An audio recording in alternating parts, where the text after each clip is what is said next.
నువ్వు చేయాల్సిన సేవ ఏమిటంటే ఇదిగో పైకి చూడన్నాడు. పైకి చూస్తే మొత్తం ఈ 8 ప్రణాళిక గ్రంథాలు కనబడ్డాయి. 8 ప్రణాళిక గ్రంథాలు నువ్వు నీ మాతృభాషలో రాసి, ఇలాగే చెప్పాడు యేసయ్య, నీ మాతృభాషలో నీవు రాసి తర్వాత ఇంగ్లీష్లోకి తర్జుమా చేసి అన్ని దేశాలకు పరిచయం చేసినప్పుడు మార్టిన్ లూథర్ ద్వారా నేను ప్రారంభించిన పరిచర్య ముగింపుకు వస్తుంది.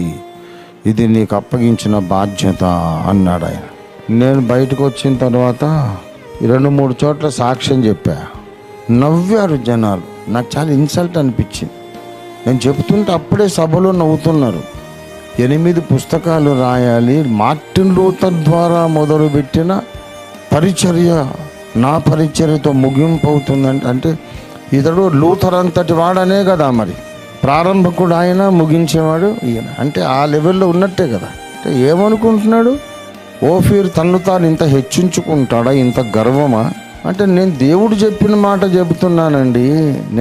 అంటే నీకు దేవుడు చెప్పలేదు, ఏం చెప్పలేదు, నేనేదో గొప్పవాడిని ఊహించుకుంటున్నావు నువ్వు అని. ఇక నేను 3 సార్లు సాక్ష్యం చెప్పాను, మళ్ళీ చెప్పడం మానేశాను ఇక. ఎందుకంటే అవమానించి నవ్వుతున్నారు వాళ్ళే. ఊరు వాడ చెప్పుకొని ఓఫీర్ ఇట్లా చెప్తున్నాడని ఏ ఊరికి పోయినా నన్ను చూసి ఆ ముఖం తిప్పుకొని చాటుగా నవ్వుకుంటూ ఉన్నారు. ఈవిడంటే అండి ప్రణాళిక ఈ సంస్కరణ ముగించేవాడట, వీడు చెప్పుకుంటున్నాడట అని బాగా అవమానం అయిపోయింది. ఎందుకంటే నేను తెలుగు మీడియం చదువుకున్నాను, 10th క్లాస్ నా క్వాలిఫికేషన్.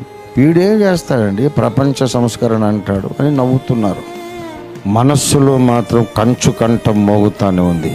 ఒకనాటికి సర్వలోకము నీ మాట వింటుంది. ఎలా వింటుంది?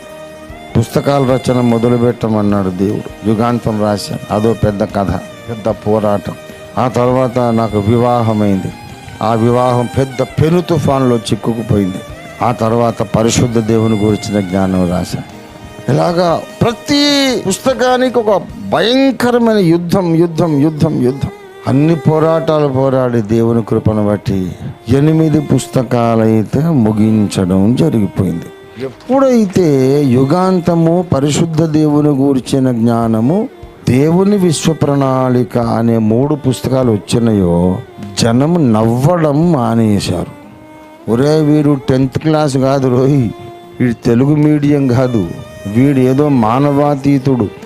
బిహెచ్ఎల్లో హెచ్ఐఎల్లో సైంటిస్టులు కొంతమంది వచ్చి అన్నారు, దేవుడు మనకి ఎప్పటికైనా అర్థం అవుతాడో లేడో తెలియదు, కానీ అసలు అది ఏం బ్రెయిన్ అండి, ఈ బుక్ ఎలా రాశాడు ఆయన, రంజిత్ ఓఫీర్ గారు ఎప్పటికైనా అర్థం అవుతాడా, ఇప్పుడు మాకు డౌట్ వచ్చేసిందని సైంటిస్టులు కొంతమంది సాక్ష్యం ఇచ్చారు.